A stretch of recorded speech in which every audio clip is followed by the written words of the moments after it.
A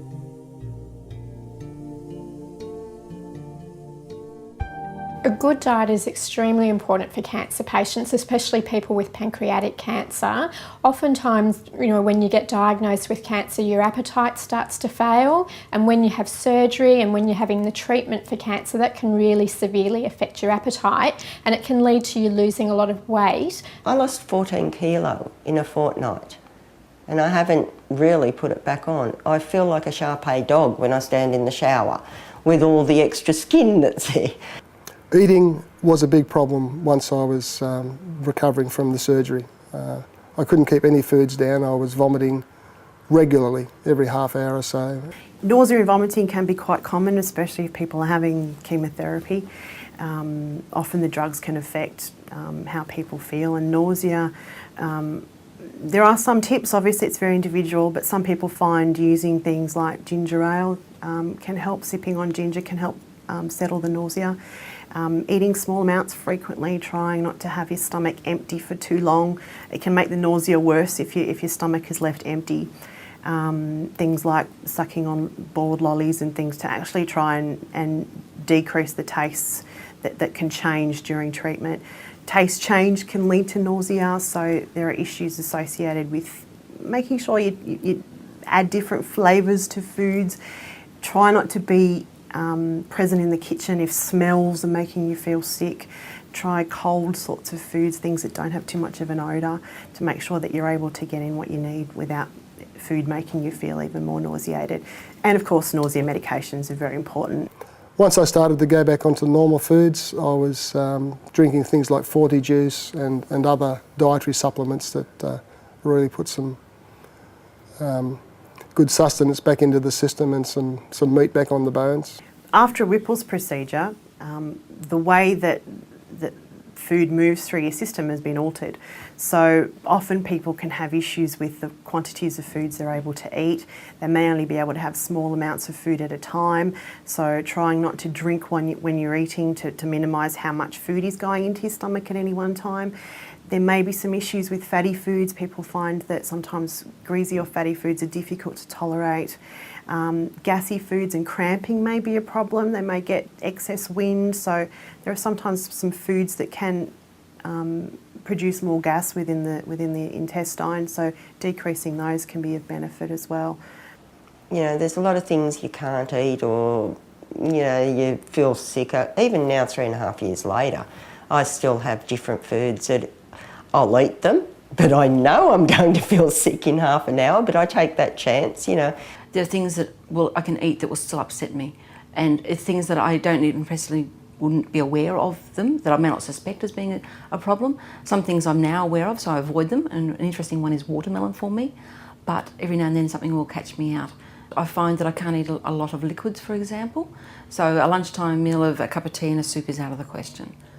Because we remove part of the pancreas, the reserve of the pancreas may not be there. We'll have to replace some of that. You could potentially develop diabetes, or your diabetes could worsen because we remove about half the pancreas, if not a little bit more.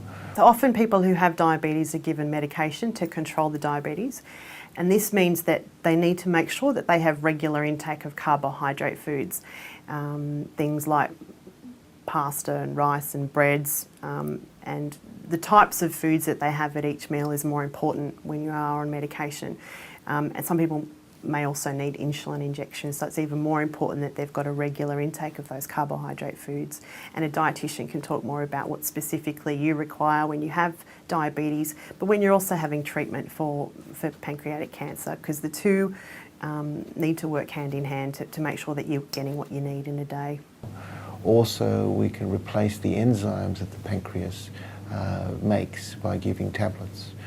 So the pancreas helps you digest all the things that you eat, like steaks, particularly fat, and so on.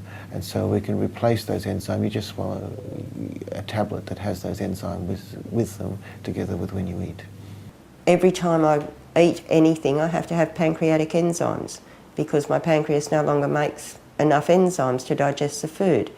getting the right dosages of that is important, because you need to be having enough if you're having a meal that's got more fat in it and so on. So it's really important to chat to your doctor about that, and make sure you're seeing a dietitian if you do start pancreatic enzymes, to make sure you are getting enough. With my eating, there's some things that I can't eat or drink anymore. I was a real old tea bag before this. I loved my cups of tea. I haven't had a cup of tea since the operation. I couldn't face a cup of tea, or coffee actually. I don't have a taste for meat really anymore, and I have to take the windows of opportunity when I do have a little bit of appetite to eat then and there. It doesn't necessarily mean that I eat at meal times. Well, it's important to think about what time of the day your appetite's at its best. So oftentimes first thing in the morning, when you've gone overnight from not eating, that might be the time you might be feeling the most tempted to eat. So try and have a really good breakfast, you know, toast and cereal, some fruit as well. Also make sure you have those in-between meals like morning tea and afternoon tea. Don't wait for all the time from lunch to dinner. Don't think you've got to eat a whole plate of food or as much as you were eating before, and it's okay to be splitting those meals up over, you know, having something every hour. It's good to, you know, set your watch by it, just the way you've got to remember to take your pills in the morning and the evening. You should also be setting the clock so you remember to have those in-between meal snacks as well. Things like soup, you can make them more nourishing by adding in, you know, lots of extra vegetables, some meat, some protein powders like milk powder will also increase the nourishment there. And think about some nourishing drinks that you can have rather than watery drinks. Things like milk drinks or fruit drinks will also have a lot more nourishment in it than just a cup of tea, which will be a lot more watery. My priority was always about trying to make sure that she was getting the right sort of treatments and not suffering, not having too much nausea, and was there something else she could be doing for her, you know, diarrhoea and constant problems that were impacting on her life. Sometimes people may have issues with diarrhoea, and that may be a result of the treatment that they're on. And some tips for handling diarrhoea could be making sure that you're drinking enough fluid, because diarrhoea can make you lose a lot of body fluid. Avoiding things that are triggers for diarrhoea, things like caffeine, alcohol, spicy food.